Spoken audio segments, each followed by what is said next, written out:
को मैं पहले एक शब्द समझा दूं, ट्रेड डेफिसिट और सरप्लस क्या होता है।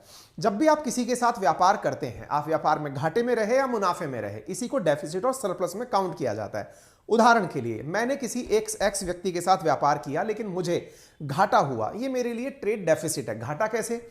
मैंने सामान ज्यादा का मंगा लिया, बेचा कम का, इसका मतलब मेरे ऊपर इंपोर्ट बिल बढ़ गए, ट्रेड डेफिसिट है। लेकिन मैंने अगर व्यापार किया, अपना सामान ज्यादा बेचा और उनका सामान कम खरीदा, दैट इज ट्रेड सरप्लस है। तो चाइना हमारे साथ ट्रेड सरप्लस में है, मतलब उन्होंने हमें ज्यादा सामान बेचा है, हमसे कम सामान खरीदा है। अच्छा, चिंता की बात है।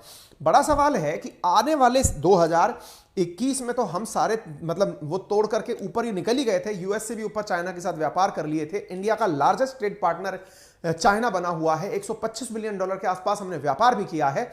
अभी इस साल की क्या स्थिति है 2022 की, तो मैं आपके साथ 2022 की स्थिति साझा कर रहा हूं जुलाई के आंकड़ों से, क्योंकि रिसेंट आंकड़े अभी आने बाकी हैं, क्योंकि अभी चाइना के अंदर वो कांग्रेस की बैठक चल रही थी, इसकी वजह से फाइनल आंकड़े नहीं आए हैं। लेकिन एक बार के लिए आप आंकड़े देखिए। यदि हम 2022 की बात करते हैं ना, तो हमने अभी शुरुआती 6 महीने जो जून तक के थे, उसमें इंडिया का जो इंपोर्ट है वो चाइना से 34.5% बढ़ गया, 34.5% इंक्रीज हो गया कंपैरेटिव टू लास्ट ईयर। और हमने इन 6 महीने में ही इनसे $57.51 बिलियन का व्यापार कर लिया, यानी इंपोर्ट कर लिया।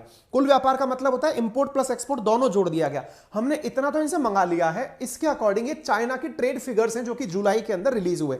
तो जुलाई, अगस्त, सितंबर अभी इस वाले क्वार्टर के आने बाकी हैं, अक्टूबर में टेक्निकली आ जाएंगे, लेकिन थोड़ी मीटिंग के चलते आए नहीं है फिलहाल के लिए। इसका मतलब ये, और इंडिया का जो एक्सपोर्ट है ना चाइना के लिए, वो 35% घट गया, यानी कि हमने इंपोर्ट ज्यादा कर लिए, एक्सपोर्ट तुलनात्मक रूप से कम किए हैं। हमने अभी उनको 9.57 बिलियन का ही जो व्यापार है ना वो किया है। तो एक प्रकार से ये समझकर चलिए कि उनसे इंपोर्ट बढ़ा रहे हैं, एक्सपोर्ट घटा रहे हैं, और कुल मिलाकर दोनों का जो व्यापार हुआ वो 67.08 बिलियन डॉलर का हो गया। इसका अर्थ क्या है? इंपोर्ट एक्सपोर्ट दोनों जोड़ करके इतने का हो चुका है। जब साल भर की बात करोगे तो सीधा सीधा इस 67 का डबल कर लो, 6 दूनी 12, 7 दूनी 14, यानी 134 के आसपास बिलियन डॉलर आप लोग व्यापार कर ले जाएंगे, जो कि गत वर्ष की तुलना में ज्यादा होगा।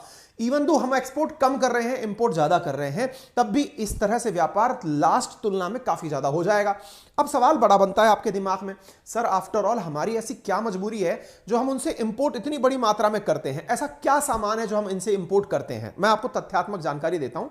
हमारे द्वारा बड़ी मात्रा में इलेक्ट्रिकल और मैकेनिकल मशीनरी इनसे इंपोर्ट की जाती है। ना केवल इतना ही, हमारे द्वारा जो इंडस्ट्रियल प्रोडक्शन के अंदर केमिकल्स उपयोग में लिए जाते हैं, एक्टिव फार्मास्यूटिकल इंग्रेडिएंट्स जो दवाओं के अंदर काम में लिए जाते हैं, यानी कि जो हमारी दवाइयां बिकती हैं, इंडिया को दुनिया की फार्मेसी कहा जाता है, हम दुनिया भर को दवाई बनाकर बाहर बेचते हैं,